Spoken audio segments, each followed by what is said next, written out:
지난 2월 달에 대만에서 지진이 있었습니다. 그리고 그 이후로 한 달여 동안 세계 도처에서 지진이 발생을 했습니다.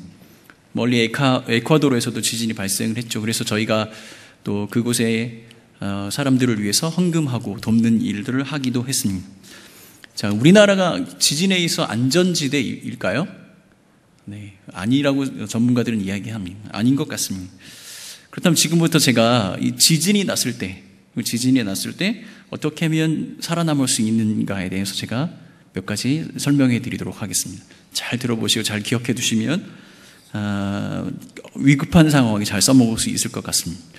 지진이 나면 제일 먼저 해야 될 일이, 만약에 우리가 실내에 있다면 제일 먼저 해야 될 일은 출입문을 여는 것입니다.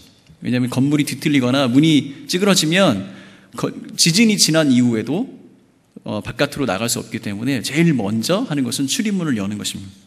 두 번째는 그 출입문을 열었다고 해서 황급히 바깥으로 대피해서는 안 됩니다. 왜냐하면 시설물이나 간판들이 낙하해서 그것에 또 2차 사고가 있을 수 있기 때문에 가급적이면 바깥으로 나가지 않는 것이 좋다고 합니다. 세 번째로는 테이블이나 탁자, 책상 등 딱딱한 이런 시설물의 밑으로 들어가서 몸을 웅크리고 안전하게 대피해 있는 것이 좋다라고 얘기합니다. 지진은 1분에서 2분 정도면 그치기 때문에 잠시 그 순간에 안전한 자세로 대피해 있는 것이 좋다, 이렇게 이야기를 하고 있습니다.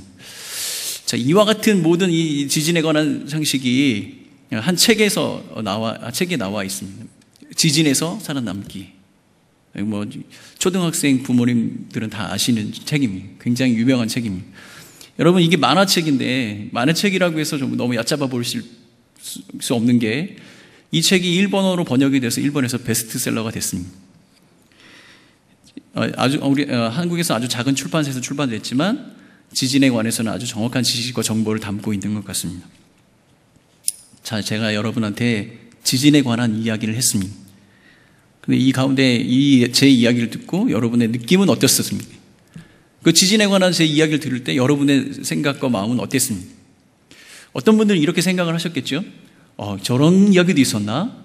저런 상식쯤은 한번 알아둘만 하지라고 생각하시는 분들도 분명히 계셨겠지만, 또 어떤 분들은 왜 지금 저 이야기를 해야 하지?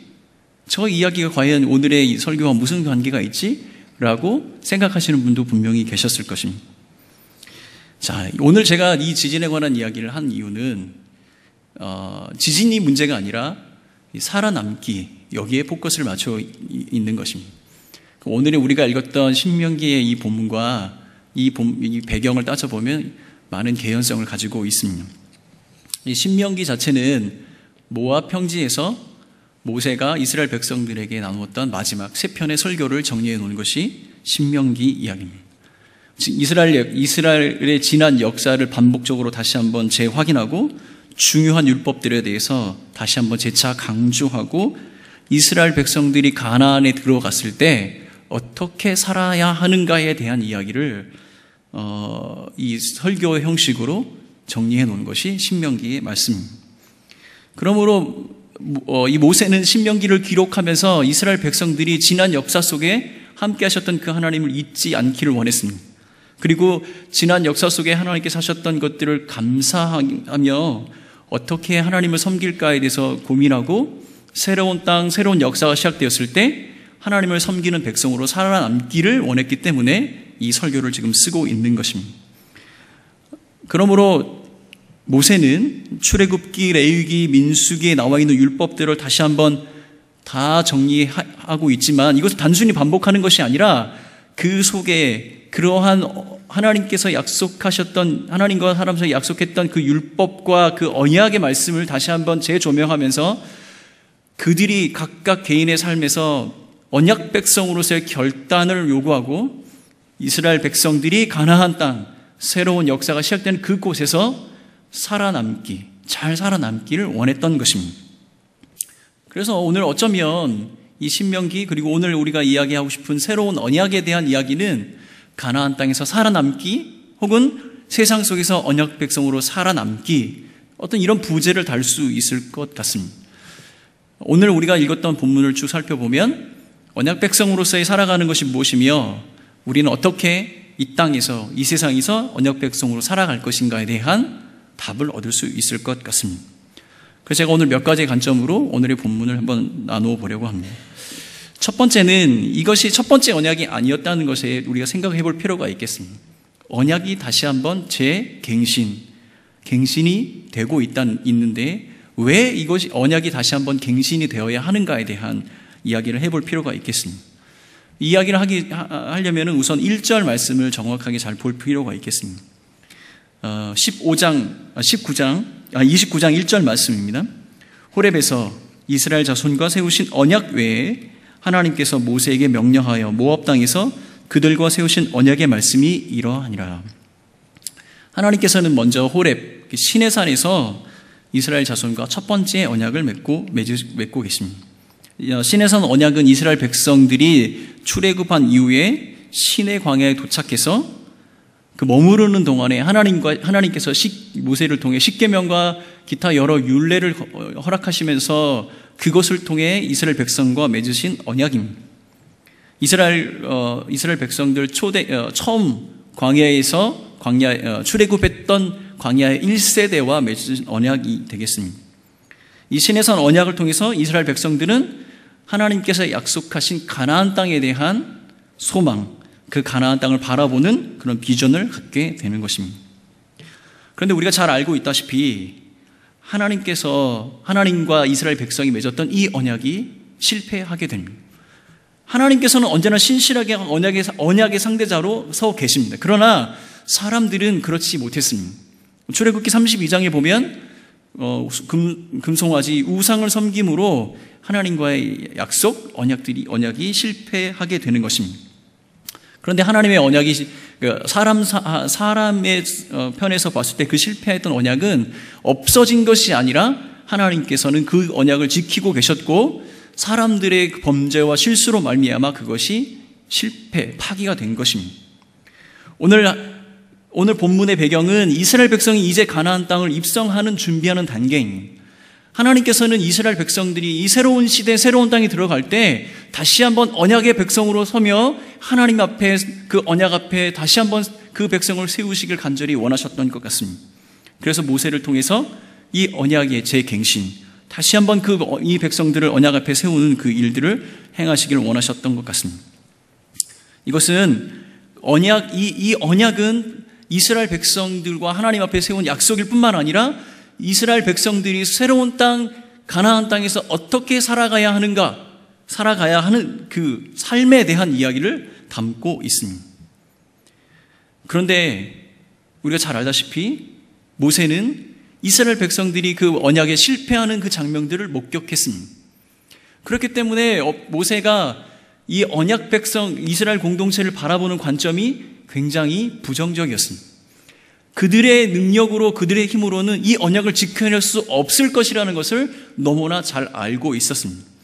그래서 모세는 신명기를 다시 한번 신명기를 통해서 이스라엘 백성들에게 언약 백성으로 어떻게 살아가야 하는가, 하나님께서 우리에게 말씀하신 그 언약, 약속이 무엇인가에 대한 이야기를 아주 찬찬히, 아주 자세하게 이야기를 해주고 있는 것입니다.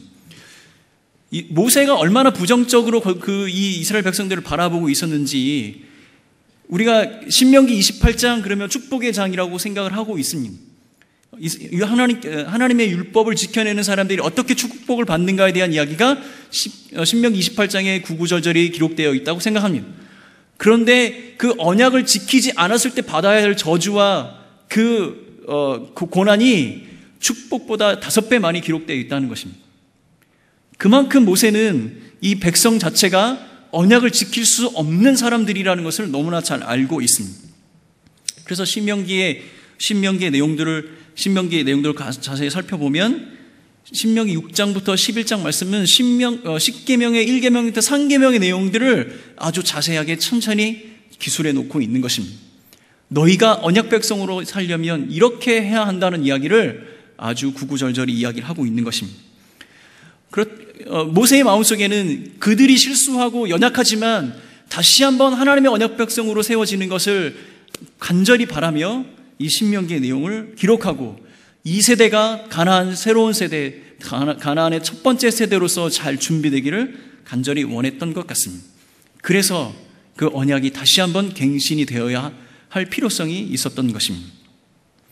자, 이제 이 갱신된 새 언약, 이 모압 언약의 특징에 대해서 제가 생각을 좀 나눠보려고 하는데, 여러 가지 관점에서 여러 가지 이야기를 할 수 있습니다. 근데 제가 이것을 조금 전에 말했던 것처럼 모세가 이 이스라엘 백성들이 가지고 있었던 언약에 대한 역사적 부정적인 이 부정적인 실패를 모세가 어떻게 극복하고 그들이 다음 세대로 가나안 세대의 새로운 세대로 준비되어지는 그런 목양적인 관점에서 모세가 이 언약에 대해서 어떻게 설명하고 있는지 한번 살펴보려고 합니다. 모세는 언약 갱신을 통해 새로운 시대가 준비되기를 원했습니다. 그 이야기는 무엇이냐면 과거에 하나님께서 행하셨던 그 일들이 없어진 것이 아니라 다시 한번 예전에 그 하나님께서 우리에게 주셨던 그 언약이 다시 한번 이들에 의해서 새롭게 되는 것을 간절히 원했던 것입니다.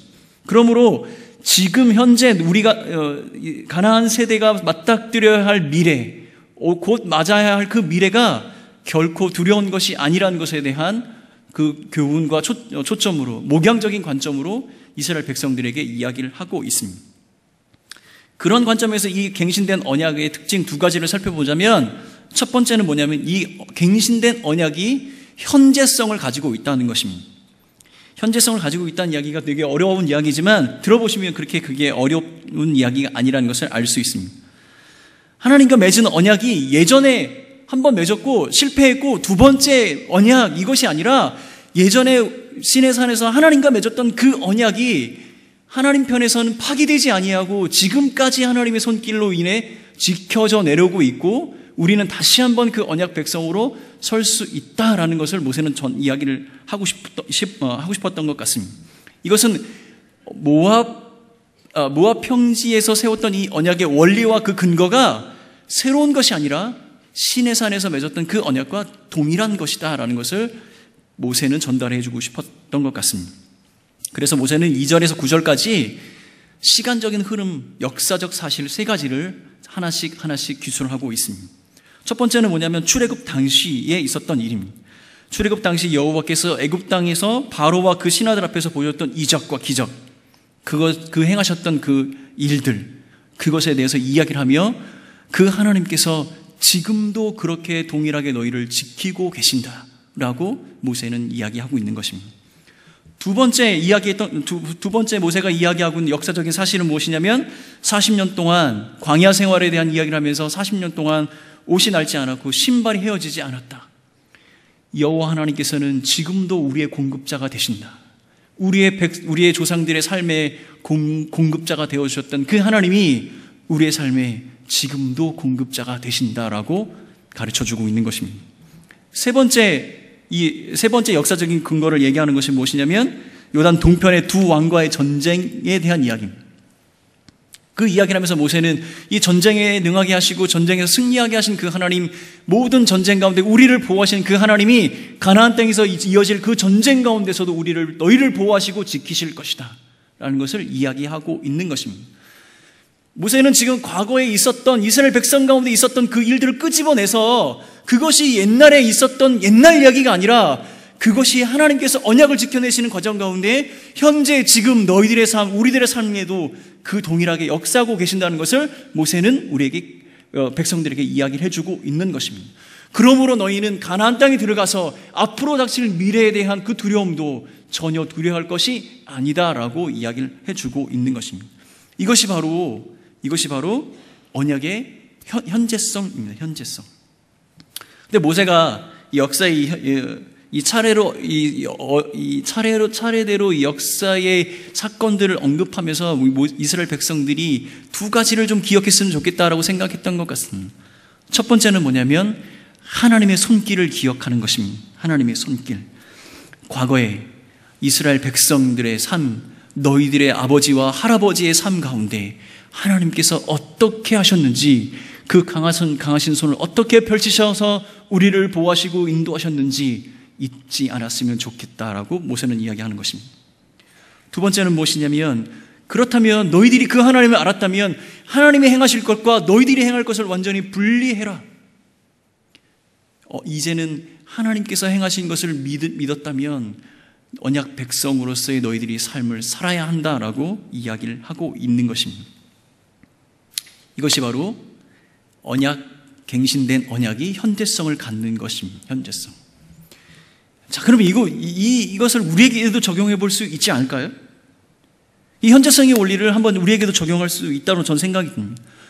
성경에 나와 있는 이야기가 그냥 성경에 3,000년 전에 4,000년 전에 있었던 그 성경의 이야기가 아니라 그때 역사하셨던 그 하나님의 동일한 손길이 지금도 우리를 보살피고 계신다는 것, 모세가 그의 백성에게 가르쳐주고 싶었던 그 원리가 우리에게도 적용되는 원리가 아닐까 저는 생각이 듭니다.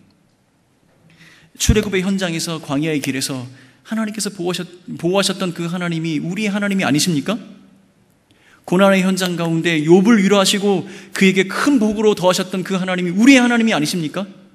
다윗에게 영광의 면류관을 씌워주고 승리의 계가를 부르게 하시고 결국 고난 가운데 마지막 기쁨을 누리게 하시는 그 하나님이 우리의 하나님이 아니십니까? 이것이 바로 언약의 현재성을 우리의 삶에 적용하는 것이라고 저는 생각합니다. 뿐만 아니죠.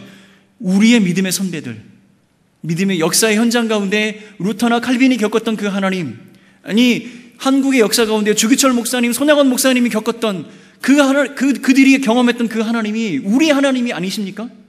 이것이 바로 언약의 현재성이라는 전 생각이 듭니다. 더 멀리 가지 않아도 밤으로 낮으로 기도하셨던 나의 어머니, 나의 아버지, 나를 말씀으로 가르치기 위해 애쓰셨던 장로님, 권사님, 나의 선생님, 그분들의 신앙의 유산이 그렇게 끝나는 것이 아니라 그것을 약속하신 그 하나님이 지금도 우리와 함께 하심으로 그것이 우리의 유산이 되는 것, 이것이 바로 언약의 현재성이라고 저는 생각이 듭니다. 우리는 역사 속에서 하나님이 행하신 일들에 대해서 감사해야 합니다. 그 역사가 언제든지 우리의 삶에 재현될 수 있기 때문입니다. 그러한 믿음으로 살아갈 때 하나님께서는 그 기대대로 우리에게 행하실 것입니다. 그 하나님께서 우리에게 약속하신 그 약속, 그 언약을 믿으시고 그 언약의 현재성을 믿으시는 여러분들이 되셨으면 좋겠습니다. 그 축복을 누리시는 여러분들이 되시길 바라겠습니다. 두 번째로 갱신된 언약의 특징이 있다면 미래성입니다. 현재성을 얘기했는데 미래를 또 이야기를 합니다. 자, 모세는 29장을 통해서 갱신된 언약에 적용되는 범위에 들어가는 두 부류의 사람을 이야기를 하고 있습니다. 첫 번째는 29장 10절에서 11절 말씀은 자세하게 그 몇몇 부류의 사람들에 대한 이야기를 쭉 나누고 있습니다. 근데 이것은 신명기 5장 2, 3절에도 나옵니다. 어쩌면 이것은 언약 갱신을 하는 그 의식 속에 참여한 사람들의 서열과 그 사람들의 순서를 나열한 것이었을 거라고 저는 생각이 듭니다. 당연히 이 예식에 참석하는 사람들은 그 언약의 적용 범주 안에 들어가는 사람들이겠죠. 언약의 이 범주 안에 들어가는 사람들은 남녀노소, 지위, 고하, 그 신분의 규천을 떠나서 모든 이스라엘 백성들이 포괄적으로 포함이 되어져 있습니다. 심지어는 이방인들, 심지어는 그들이 부리는 종들도 그 언약의 범위 안에 들어가고 있습니다. 29장 11절 말씀입니다. 내 진중에 있는 객과 무릇 너희를 위하여 나무를 패는 자로부터 물 길는 자까지니 다 너희 여호와 하나님 앞에 선 것은. 이렇게 이스라엘 공동체가 포괄적으로 평등하게 모든 사람들이, 그 공동체 안에 속해 있는 모든 사람들이 그 언약의 범위 안에 들어있다라는 이야기는 하나님의 이 언약이 보편적이며 포괄적이며 누구에게나 다 해당이 되는, 만민에게 해당된다는 그 이야기를 전달해주고 있는 것입니다. 이것은 마치 예수 그리스도께서 십자가에 달리심으로 모든 사람, 예수 그리스도를 구주로 입술로 고백하고 마음으로 고백하는 모든 사람이 구원을 받는 것과 같은 동일한 원리입니다. 하나님께서 모든 백성, 자신에게 속한 모든 백성이 주의 백성, 하나님의 백성, 언약의 백성이 되기를 원하신다는 것입니다. 그런데 두 번째 부류가 있습니다. 29장 15절 말씀입니다. 29장 15절 말씀 함께 읽도록 하겠습니다. 오늘 우리 하나님 여호와 앞에서 우리와 함께 여기 서 있는 자와 오늘 우리와 함께 여기에 있지 아니한 자에게까지이니. 이 15절 말씀에 보면 이렇게 두 부류의 사람을 명확하게 구분을 하고 있습니다. 우리 지금 여기에 함께서 있는 사람과 여기에 함께 있지 않은 사람들도 그 언약의 범위 안에 들어간다라고 이야기하는 것입니다. 언약의 예식에 어떤 이유에서든지 언약의 예식에 참여하지 않는 사람들이 분명히 있을 수도 있습니다. 그런데 우리가 생각해 보아야 할 것은 무엇이냐면 지금 모세는 일대 그 모든 민족을 들고 이야기를 하고 있는 것입니다. 이 예식에 참여하지 않더라도 이미 우리와 함께하는 그 모든 범주 안에 지금 이스라엘 백성들이 다 포함이 되고 있는 것입니다. 그렇다면 오늘 우리가 함께 있지 않은 자를 우리가 어떻게 해석할 것이냐? 오늘 우리와 함께 있지 않은 자들은 앞으로 다가올 세대, 앞으로 그들의 자손, 가나안 땅에서 살아갈 자손들, 먼 미래 포로가 되어서 다시 돌아올 자손들, 그들의 자손, 하나님을 믿는 백성들, 이 모든 사람들이 언약의 범주 안에 들어간다라고 이야기를 하고 있는 것입니다. 이스라엘이 가나안 땅에 들어가서 살면서 현재 눈에 보이는 이 세대뿐만 아니라 앞으로 장차 이들을 통하여서 나타날 후손들, 그 자손들 또한 이 언약의 범주 안에 들어간다라고 이야기를 하고 있는 것입니다. 이러한 언약 백성의 이 범주 안에, 이 적용의 범위 안에 이 다가올 미래의 자손들까지 다 포함하고 있다는 이야기는 이 언약이 불변하다는 것입니다. 결코 변할 수 없는 것이다. 우리의 환경이나 조건이나 너희가 세대와 세대가 달라지고 그들의 모습이 달라질지라도 하나님의 언약은 불변하며 영원하다라는 것을 이야기를 하고 있는 것입니다. 이것은 또한 그러므로 너희는 그 언약 안에 머물러야 한다. 이 이야기를 우리에게 적용해 보자면 장차 앞으로 오실 예수 그리스도가 이 땅에 오실 때까지 하나님의 그 구원의 언약, 그 언약에 우리에게 약속하신 그 언약이 결코 변하지 않으며 하나님께서 완성하실 그때까지 그 언약은 우리의 것이며 우리는 그 언약에 머물러야 한다는 것을 이야기를 하고 있는 것입니다. 그러므로 우리는 어떻게 해야 하겠습니까? 이것을 우리 삶에 적용해 보자면 우리가 받은 그 언약, 우리가 누리고 있는 그 언약을 우리의 자손, 우리의 다음 세대에게도 가르치고 그들도 알게 해야 한다는 것입니다. 저는 교육부서를 담당을 하고 있습니다. 고등부와 영어부 사역을 하고 있습니다. 7월에는 많은 수련회와 많은 교육부서의 여름 성경학교가 준비되어져 있습니다. 저희가 이것을 놓고 기도하면서 이런 생각을 해보았습니다. 고등부 아이들, 중등부 아이들, 오늘도 고등부 학부모 한 분을 만나서 이야기하는데 너무 불쌍하다고 이야기합니다. 그분이 불쌍하다는 관점은 무엇인지 잘 모르겠습니다. 너무 바빠서 그럴 수도 있겠습니다. 제가 그 마음에 속으로 공감했습니다. 너무 불쌍합니다. 생명을 다해서 공부를 하는 것 같습니다. 생명을 다하고 마음을 다하고 생명을 다해서 주를 사랑해야 하는데 생명을 다해서 공부를 하는 것 같습니다. 어느 한순간도 허투루 보낼 그런 마음의 여유가 없습니다. 잠시 잠깐 머무는 이 세상에서 무엇을 그렇게 하려고 그렇게 애쓰는지 잘 모르겠습니다. 얘들아 잠깐만 머리 들어 하늘을 좀 쳐다봐라. 하나님께서 우리에게 약속하신 그 언약이 무엇이며 우리는 이 땅에서 어떻게 언약 백성으로 살아가는지 생각해 보아라. 아무리 떠들고 아무리 이야기해도 귀담아 듣는 아이가 없습니다. 전하는 사람이 부족해서 그럴 수도 있습니다. 우리의 책임입니다. 우리의 책임. 우리의 다음 세대가 이 영원히 변하지 않는 그 하나님의 언약에, 이 언약 안에 있다는 것을 그들에게 가르쳐주고 그들이 또한 그 언약 백성으로 살아갈 수 있도록 이끌어줘야 하는 것이 우리의 앞선 세대의 책임 아니겠습니까? 왜냐하면 하나님의 언약은 변하지 않는다고 분명히 제가 얘기했습니다. 하나님께서 결코 그 언약에 변치 않으신 하나님은 신실하게 언제나 그 언약의 상대편에 서서 우리를 기다리고 계시는데 우리의 조건이나 환경이 세대가 달라졌다고 해서 그렇게 살아서는 되지 않지 않겠습니까? 우리의 다음 세대들에게 얘들아 머리를 들어 하늘을 바라보자. 하늘에 계신 하나님께서 우리에게 약속하신 그 언약이 무엇인지 그 언약을 바라보자 라고 가르치고 그들은 그것을 누리며 살아가야 할 그것이 이 언약의 미래성, 그 미래성이 보장되는 것 아니겠습니까? 사랑하는 성도 여러분, 할머니, 할아버지 여러분, 어머니, 아버지 여러분, 올해만큼은 수련회 여름 성경학교 꼭 좀 보내주십시오. 기도하고 있습니다. 인생의 마지막 한 번의 기회, 그 한 번의 기회가 있다면 이번 올 여름이었으면 좋겠다라는 저는 기도하고 있습니다.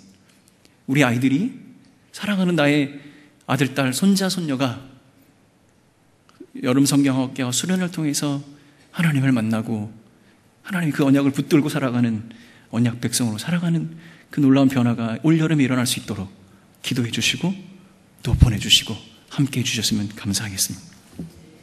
말씀을 마무리하겠습니다. 근데 우리가 성경의 역사를 쭉 살펴보면 그 사실 가운데 배우는 것은 무엇이냐면 하나님은 언제나 충실하게 언약의 우리의 상대편에 계셔서 늘 변함없이 그 자리를 지키고 계셨지만 우리들은 그렇지 않다는 거예요. 사람들은 그렇지 않다는 것입니다. 그렇기 때문에 모세가 바라봤던 그 공동체는 실패했던 공동체고 실패할 수도 있기 때문에 그 안타까운 마음에 구구절절히 이렇게 성경 한 권을 전체에 하나님이 어떤 분이시며 너희들이 지켜야 할 그 율법과 너희들이 살아갈 새 땅에서의 너희들 그 백성으로서 삶이 어떤 삶인지 이야기를 하고 있는 것 아니겠습니까? 그런데 말이죠, 모세는 어떤 근거로 그들이 다시 한번 언약 앞에 회복될 것이라고 믿고 있는 걸까요? 그러한 자기가 가지고 있는 그런 부정적인 생각들, 사람들의 수도 없이 너무나 쉽게 실수하는 그 모습들을 다 알고 있으면서도 어떻게 이 백성이 언약의 백성으로 다시 한번 회복될 것을 믿고 있는지 저는 모세에게 질문을 해보고 싶습니다. 그런데 이 질문의 답이 바로 오늘 우리가 이 설교의 제목처럼 이 세상 가운데 어떻게 언약 백성으로 살아갈 수 있는가, 그것과 동일하다는 생각입니다. 모세가 그러한 소망과 기대를 가졌다면 그 소망과 기대가 바로 우리가 이 세상에서 언약 백성으로 살아가는 그 이유여야 되지 않겠냐는 것입니다. 그래서 모세가 가졌던 두 가지 소망, 그 새로운 백성들을 향한 품었던 그 소망이 무엇인지 살펴보며 우리가 언약 백성으로 어떻게 이 땅에서 살아가야 되는지 그 답을 좀 해보려고 합니다. 모세가 이 실수 많고 어쩔 수 없이 실패했고 실패할 수도 있는 이 백성이 하나님의 언약 백성으로 회복될 수 있을 거라고 믿었던 이 첫 번째 이유는 무엇이냐면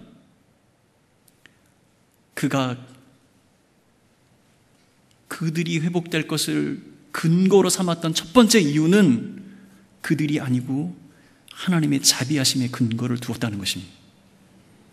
비록 이스라엘 백성들은 실수와 실패를 하고 심판을 당할지라도 결코 하나님의 언약 가운데서 진멸되지 아니하고 하나님의 그 자비하심으로 말미암아 회복될 것이라는 그 소망이 모세에게 있었던 것 같습니다.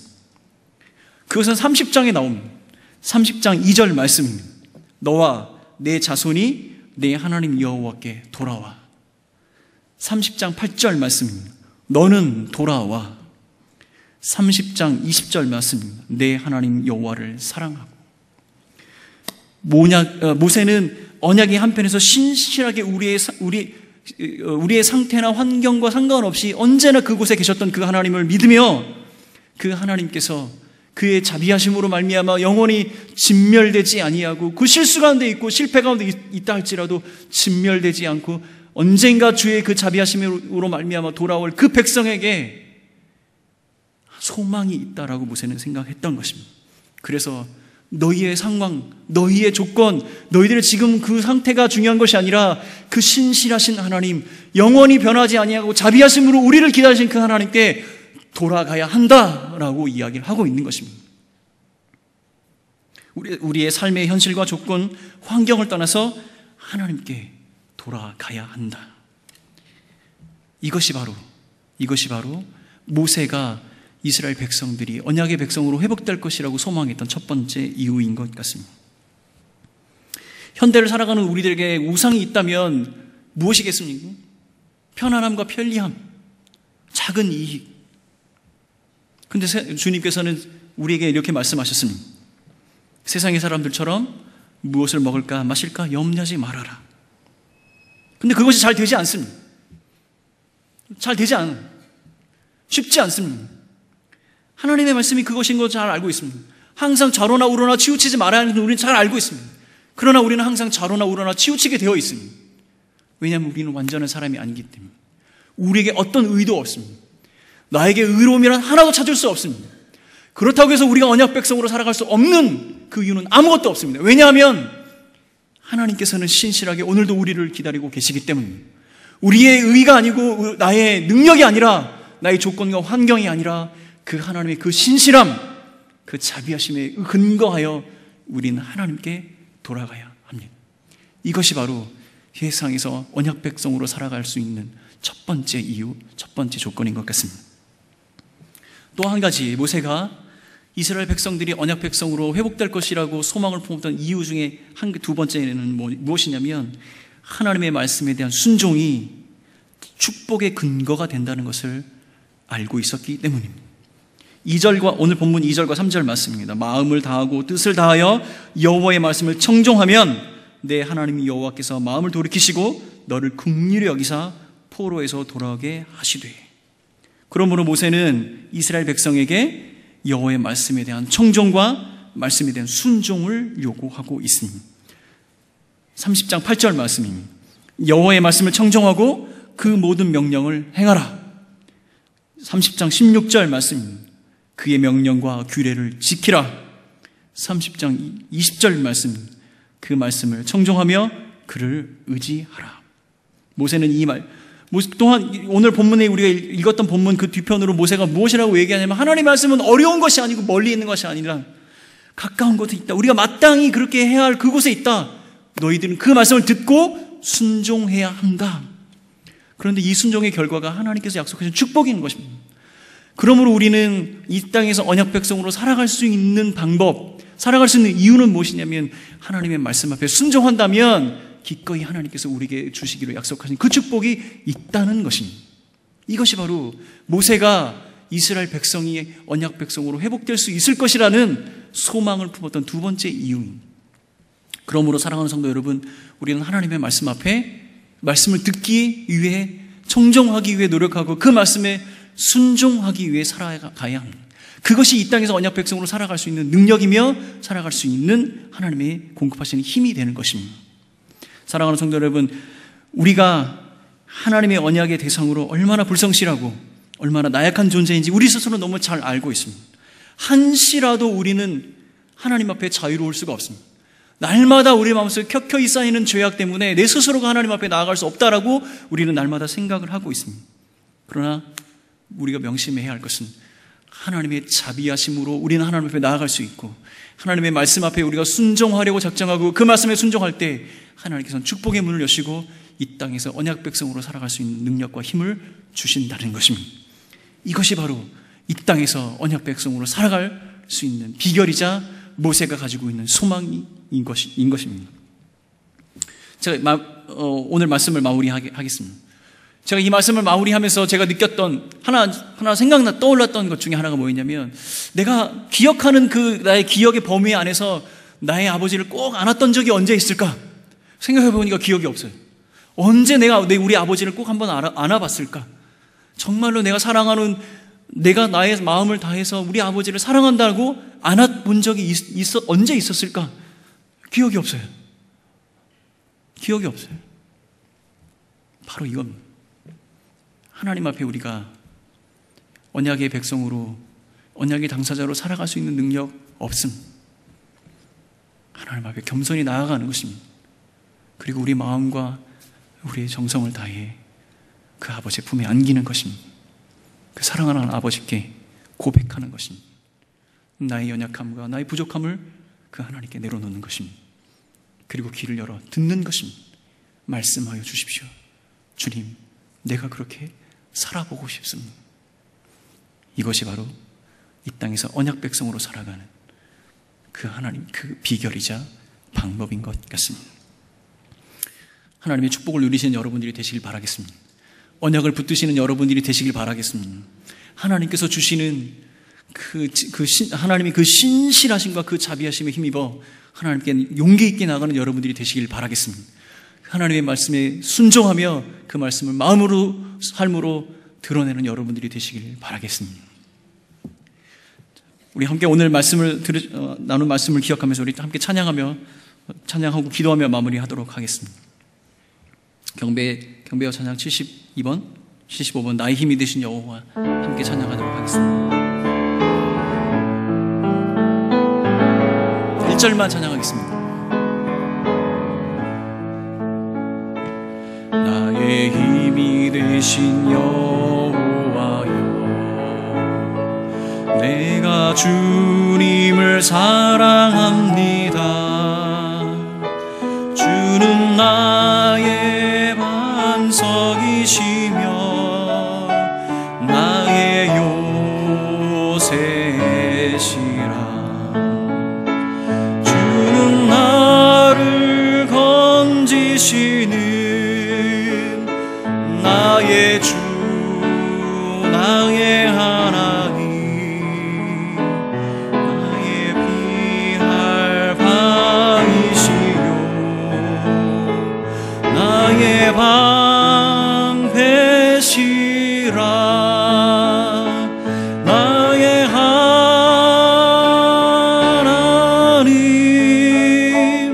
나의 하나님,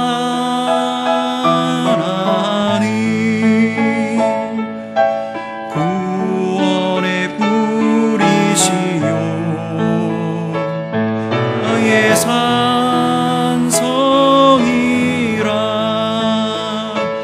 나의 하나님,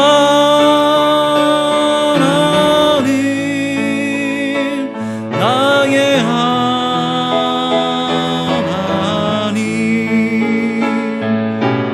그는 나의 여호와, 나의 구세주. 오늘 우리가 함께 나눴던 말씀을 기억하시며 하나님께 고백했으면 좋겠습니다. 주의 자비하신 손길을 내게 펼쳐 주시옵소서. 우리의 연약하고 부족한 그 환경과 조건이 아니라 하나님의 진실하시고 그 자비하심을 힘입어 주님 앞에 나아가오니 주여 내게 말씀하여 주옵소서. 그 말씀에 순종할 수 있도록 하여 주시고 그 열매, 축복의 열매를 거두는 자 되게 하여 주옵소서. 이 시간에 우리 같이 한번 이 말씀을 기억하시며 함께 기도하시고 함께 기도하시겠습니다. 함께 기도하겠습니다. 오 사랑하는 아버지 하나님,